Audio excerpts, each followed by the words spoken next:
Hello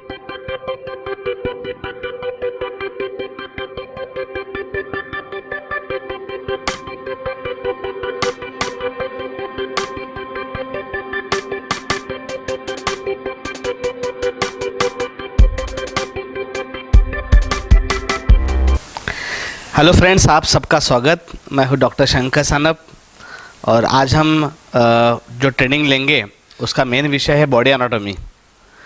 medical science में हमारे काम में, क्योंकि आप सब हेल्थ एक्सपर्ट हो, हेल्थ एडवाइज़र हो, तो ये सबसे पहला विषय होता है कोई भी सिलेबस में कि हमें अपने ह्यूमन जो बॉडी है उसका अभ्यास होना ज़रूरी है।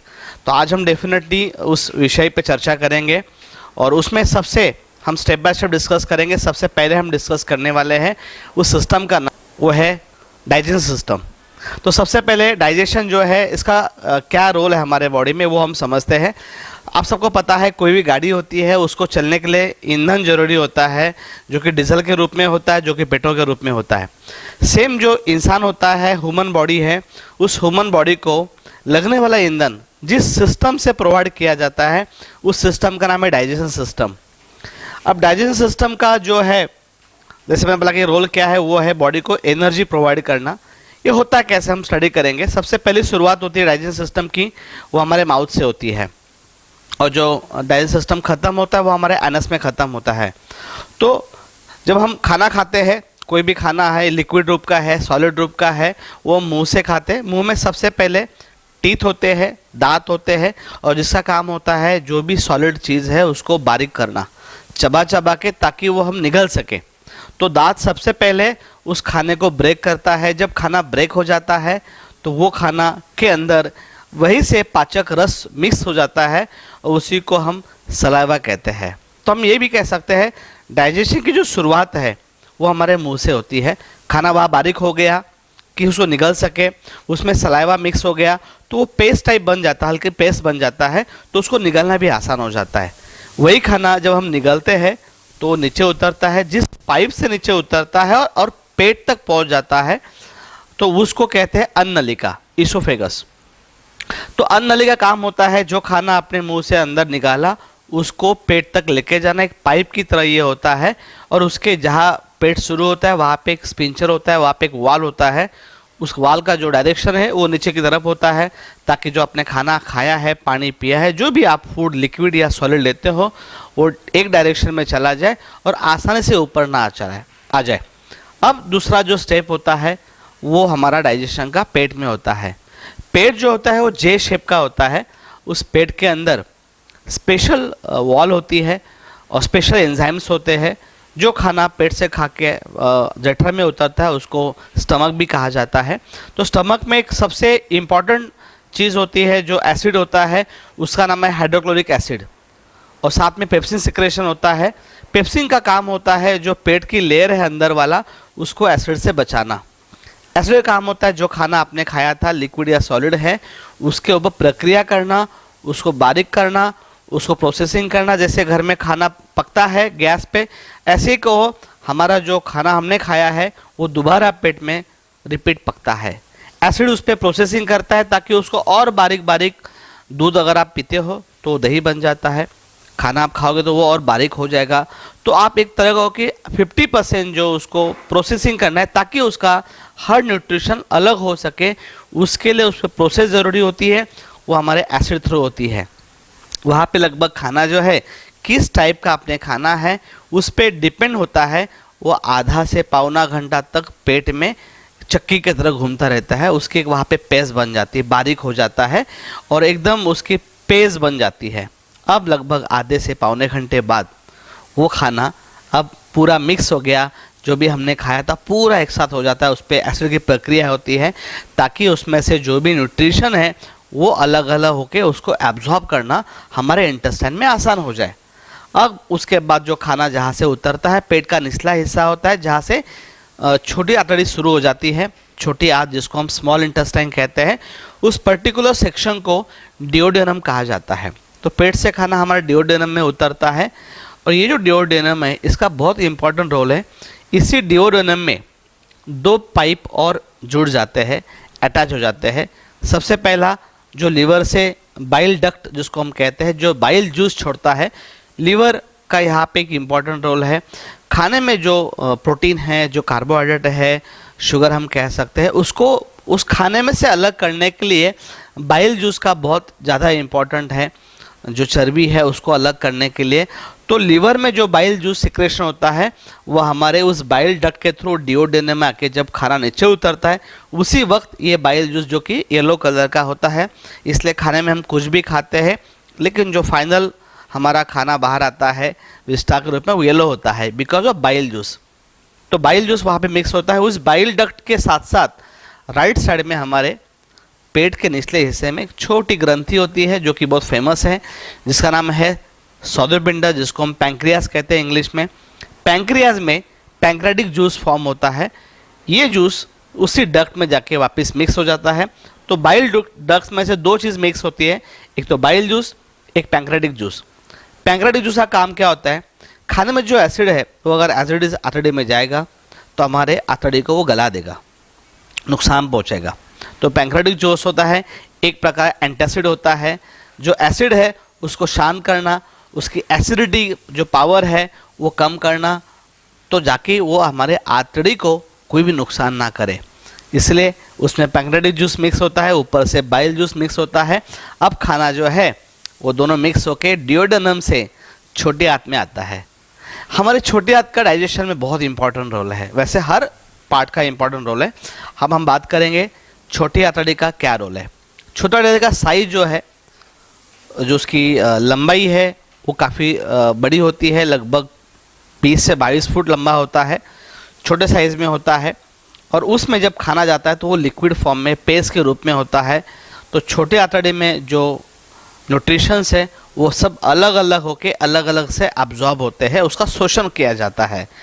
छोटे आंतड़ी में अंदर जैसे आप देख सकते हो, हमारे कपड़ा जो होता है दिखने में आपको होल नहीं दिखाई देंगे, बट बारीक बारीक कपड़े के अंदर होल होते हैं, इसलिए पानी डालने पे वो पानी बाहर आता है। तो छोटी आंतड़ी में हमारे बारीक बारीक होल होते हैं जिसको विलाई कहा जाता है। इन विलाई के थ्रू हमारे खाने का जितना भी रस है, जिसमें प्रोटीन है, जिसमें कार्बोहाइड्रेट है, जिसमें फैट है, जिसमें विटामिन्स है, ये सब माइक्रो न्यूट्रिशन जो है वो विलाई में से एब्जॉर्ब होते हैं, रस के साथ एब्जॉर्ब होता है। और बाकी बचा हुआ जो खाना है जब पास होता है तो 22 फुट पास होने के बाद अब वो है उसका न्यूट्रिशन एब्जॉर्ब होने के बाद बड़ी आंतड़ी में, जहाँ बड़ी आंत की शुरुआत होती है, जहाँ छोटी आंत खत्म होती है, वो पर्टिकुलर पोर्शन के नीचे एक अपेंडिक्स का भी पार्ट होता है, तो वहीं पे बड़ी आंत शुरू हो जाती है। और बड़ी आंत का जब खाना अंदर आ जाता है तो बड़ी आंत का काम क्या होता है, खाने के अंदर जो पानी है स्पेशली उसको एब्जॉर्ब करना। कुछ न्यूट्रिशन है बचे हुए वो भी उसमें एब्जॉर्ब होते हैं। तो बड़ी आंत में सब जब पानी एब्जॉर्ब होगा, अब जो खाना हमने खाया था वो मल के रूप में तैयार होता है, सेमी सॉलिड बनता है, सॉलिड बनता है। और धीरे धीरे बड़ी आंत जो है लगभग 5 to 6 फीट के आसपास जो है वो जर्नी होता है। बड़ी आंत को इसलिए बोला जाए, लंबाई में वो छोटी है लेकिन उसकी जो साइज़ है वो बड़ी होती है। छोटी आंतड़ी जो होती है स्मॉल इंटेस्टाइन, वो साइज़ में छोटी है, लंबाई में काफ़ी बड़ी है। तो इस तरह से बड़ी आंत का खाना जो है हमारे कोलोन में से रेक्टम में उतर जाता है, जहाँ पे जमा होता है। जब पूरा जमा हो जाता है हमें प्रेशर आता है, उस प्रेशर के बाद हम उसको रिलीज़ कर देते हैं, छोड़ देते हैं, वो विस्टा के रूप में होता है। इस तरह से जो खाना हम मुंह से खाते हैं वो हमारे रेक्टम से बाहर आता है। और ये जर्नी के बीच में जो न्यूट्रिशन है बॉडी को ज़रूरी होता है वो हमारे बॉडी के अंदर एब्जॉर्ब होता है, और ये न्यूट्रिशन खून में मिक्स हो जाता है और खून उसको पूरे बॉडी में प्रोवाइड करता है। तो हम ये कह सकते हैं घर में किचन होता है और किचन का सबको खाना देने का काम होता है बनाने वाला। सेम हमारे बॉडी का जो किचन है वो डाइजेशन सिस्टम है, और जितना ही हेल्दी किचन रहेगा उतना घर के परिवार के लोग हेल्दी होते हैं। सेम वे में डाइजेशन सिस्टम जितना हेल्दी रहेगा, जितना अच्छा रहेगा, उतना बॉडी का सिस्टम काम करेगा, क्योंकि जितने न्यूट्रिशन बॉडी के हर पार्ट को चाहिए, अलग अलग विटामिन चाहिए, प्रोटीन चाहिए, कार्बोहाइड्रेट चाहिए, मिनरल चाहिए, ये सब देने वाला, अच्छे क्वालिटी देने वाला डाइजेशन सिस्टम है। तो अब डाइजेशन सिस्टम की बीमारी डिस्कस करते हैं। मेन बीमारी अगर हम शुरुआत मुंह से करें तो मुंह में एक कॉमन बीमारी जिसका नाम है माउथ अल्सर या बैड ब्रीथ हम कह सकते हैं। जब खाना ठीक से हजम नहीं होता है, एसिडिटी बढ़ जाती है। अक्सर रात के टाइम जब हम सो जाते हैं तो हमारा जो पिंचर है या तो वाल है वो थोड़ा वीक होने से, या एसिड का प्रेशर पेट में इतना बढ़ता है तो रात के समय अक्सर सोते समय हमारा जो एसिड है पेट से मुंह में आता है, जिसको एसिड रिफ्लक्स कहते हैं। और जो मुंह में आता है उसकी वजह से मैक्सिमम टाइम मुंह में छाले आ जाते हैं, जिसको माउथ अल्सर कहा जाता है। रूट कॉज है पेट का एसिड अपनी जगह से बाहर आना, क्योंकि जो एसिड है वो सिर्फ पेट के अंदर सेफ है। वो जो पर्टिकुलर उसकी वॉल है वहाँ पेप्सिन है, इसलिए वो वहाँ पे सेफ है। जैसे वो जगह चेंज करेगा बाकी आर्टरी को नुकसान करेगा, जलाएगा। दूसरा, जैसे मैंने कहा, बैड ब्रीथ, जब हमारा डाइजेशन बराबर नहीं होता है टाइम से खाना ना खाने से, तो हमारे यहाँ पे फर्मेंटेशन होता है, उसमें गैस बनती है। लंबे से खाना अंदर आर्टरी में पड़ा रहता है तो वो गैस ऊपर आती है, और वो हमारे जब हम सांस लेते हैं छोड़ते हैं वो बदबू बाहर आती है। That is called bad breath. ये भी इंडाइजेशन की बीमारी है। उसके बाद एक प्रॉब्लम होता है, अगर हम नीचे बात करें, इसोफेगाइटिस। एसिडिटी जब रिफ्लेक्स हो जाती है तो हमारे जो अन्न नलिका है उसमें अंदर से, जैसे माउथ अल्सर होता है वैसे लाल लाल रैशेस आ जाते हैं, रेड रैशेस आ जाते हैं, और उस टाइम अन्न नलिका को अंदर से एक सूजन भी आ जाती है, हल्की सी इंजरी हो जाती है, रेडिएशनेस हो जाता है। उसी को इसोफेगाइटिस ये नाम से कहा, बीमारी को बोला जाता है। उसके बाद हम पेट की बात करें। पेट में कौन सी चीज़ है जिसको हम अल्सर कहते हैं? अल्सर का सादा मीनिंग होता है जख्म होना। वो जख्म अगर माउथ में है तो उसको माउथ अल्सर कहा जाता है। वही जब लंबे समय ज़्यादा सिगरेट होता है, तीखा से, ज़्यादा चाय पीने, ज़्यादा कॉफ़ी पीने से, ज़्यादा स्पाइसी खाने से, तो हमारे पेट के अंदर उस एसिड से नुकसान होता है। जैसे माउथ अल्सर में छाले आ जाते हैं, वही छाले, छोटे छोटे होल या रेडिशनेस हमारे पेट में जब आ जाता है उसी को पेप्टिक अल्सर कहा जाता है, या तो आप पेट का अल्सर कह सकते हो। अगर वही अल्सर हमारे, जैसे मैंने आपको पहले बताया, डिओडेनम जो पार्ट होता है जहाँ पे पेट खत्म हो जाता है, छोटी आंत की शुरुआत होती है, पर्टिकुलर पोर्शन होता है, उसको डिओडेनम कहा जाता है। उस डिओडेनम पे अगर अल्सर हो गया उसको डिओडेनमिक अल्सर कहा जाता है। सेम अगर हमारे आंतड़ी में ऐसा कुछ अगर इस तरह का व्रण हो जाता है, सूजन आ जाती है, तो उसको अक्सर ये नॉर्मली हमारा जो है बड़े इंटेस्टाइन में ज़्यादा होता है, जिसको कोलोन कहा जाता है। तो colon is basically big intestine, large intestine. जब इसमें सूजन हो जाना या हल्का सा आप कहो कि जख्म हो जाना, उसी को कोलाइटिस कहा जाता है।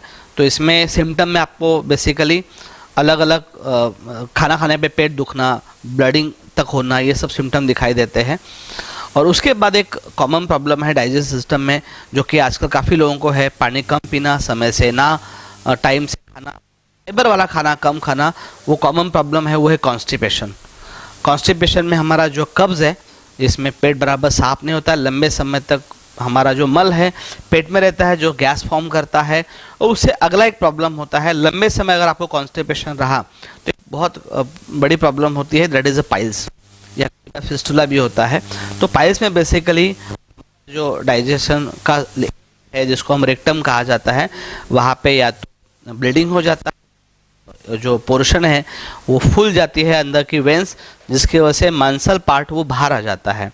तो इस तरह से उसको हेमोरेजिस भी कहा जाता है। तो ये कुछ बेसिक प्रॉब्लम है डाइजेशन सिस्टम के। आगे हम पार्ट में देखेंगे डाइजेशन सिस्टम की जो बीमारी, उसको डिटेलिंग हम अगले सेशन में डिस्कस करेंगे। Thank you.